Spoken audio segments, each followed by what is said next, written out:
So if you saw my last video, then you know that I just recently went to the Smiths Morrissey convention, and it was actually my first time going to one of these conventions, and it was a lot of fun. If you're a fan of Morrissey and or the Smiths and you've never been to one of these, I definitely recommend checking it out next year. Now, definitely one of my favorite parts of the evening was Richard Blade was nice enough to sit down with me and have a chat about the Smiths, Morrissey, and the 80s. So here's that interview now.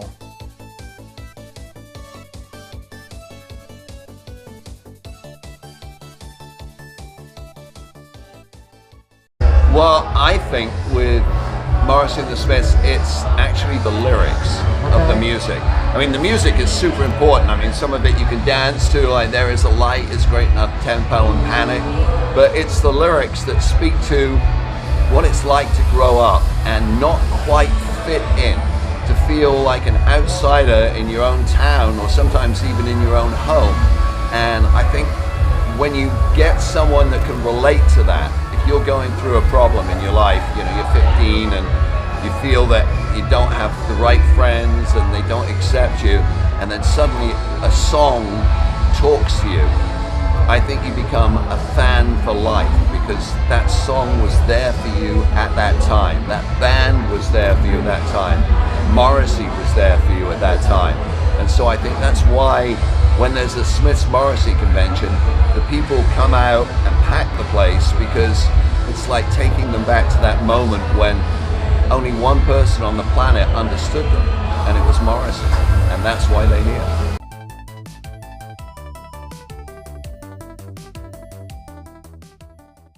That's a tough question to answer because when it comes to new wave or electronic bands, I don't think there is a bigger band than Depeche Mode. But Smiths and Morrissey have so much love surrounding them that it doesn't equate to just numbers. It's not like saying, okay, there's X thousand that want to come to Depeche Mode and X thousand that want to come to Morrissey or Smiths. The ones that love the Smiths and Morrissey love them with a capital L. They've got tats all over them. They're wearing the shoes and the shirts, and they're carrying, you know, the concert tickets in their pocket to remind them when they saw Morrissey at Poly Pavilion or they saw the Smiths at one of the last shows ever down in San Diego. They keep those tickets with them. So it's a good question, but it's a tough one to answer because if you come here in a few months' time, it'll be equally packed for Depeche Mode. Maybe the vibe might be a little different. People might be more out to party, more out to dance, more out to mingle. Whereas here, it's people that all have had the same experience and sharing it together.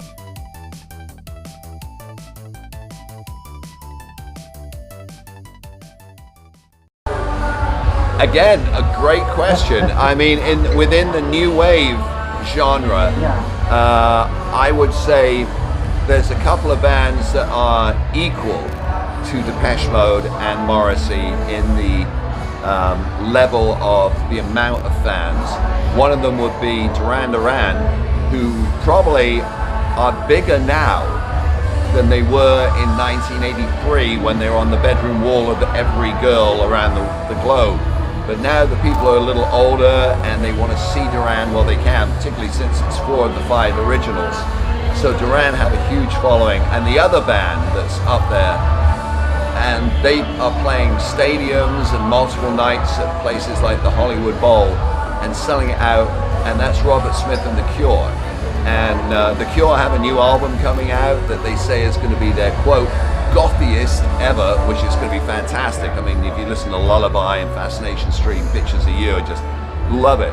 So again, my dream would be to see a 4-night festival, which would be topped each night, one by Morrissey, one by The Cure, one by Duran Duran, and one by Depeche Mode. I think, I think everyone's there, and then we build the bands below that to fill out the festival, you know, but those would be the 4 huge headliners because they all, and they have crossovers, you know, I mean, there's Morrissey fans that love Duran Duran. When I mentioned Duran Duran a little earlier on stage, everyone cheered. It wasn't like, boo. Right. So but they definitely have, all four of those have such a huge following.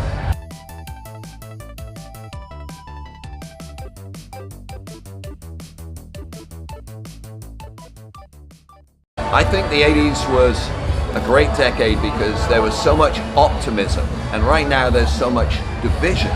You know, everyone's at each other's throat. I hate you, you hate me, you know, this kind of thing. The 80s, it seemed, even though we had the threat of the Cold War and the Berlin Wall didn't come down to the end of the 80s, but the people gravitated together and it was a great time. And when I DJ private parties, the kids there, these 14 and 15-year-old kids will come up to my DJ booth to ask for a song. And it used to be I would be thinking they want Taylor Swift or DJ Khalid or something like that. No, they want to hear Aha. They want to hear Anna Mann. They want to hear Kate Bush now because of Stranger Things. And these kids will ask me about what was it like in the 80s. And they will actually say, I wish I'd grown up in the 80s. It must have been so much fun with the clothes and the music. Quote, our music sucks. That's not my words, that's their words. And I say to them, but you know, if you went back to the 80s, you wouldn't have your phone and you wouldn't have your video games. You know, we have Pong, that kind of thing. And they said, we don't need them. The music would be enough. And you know, for us back in the 80s, it was. And I think that's why there's this resurgence, because it's not only the people who've grown up from the 80s, it's the people looking back saying, I wish I was there. And in a way, you can be there.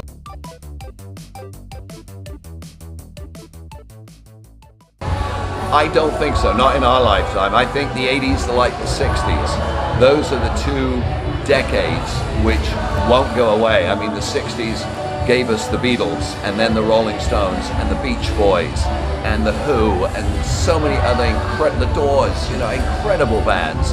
And that's why the 60s are so beloved, and the 60s radio stations that are very popular. And the 80s the same way. You know, you look back and you go, wow, to think in 1 week you would be learning about A Flock of Seagulls, and Tears for Fears, and In Excess, and Culture Club, all in the same week, making debuts in America. It was a crazy, crazy time, and it hasn't happened like that since. Richard, thank you so much for taking a few minutes to talk. Oh, my pleasure. Thanks so much. All right, well, I hope you enjoyed that quick little interview. As always, thank you so much for watching, and I'll see you next time.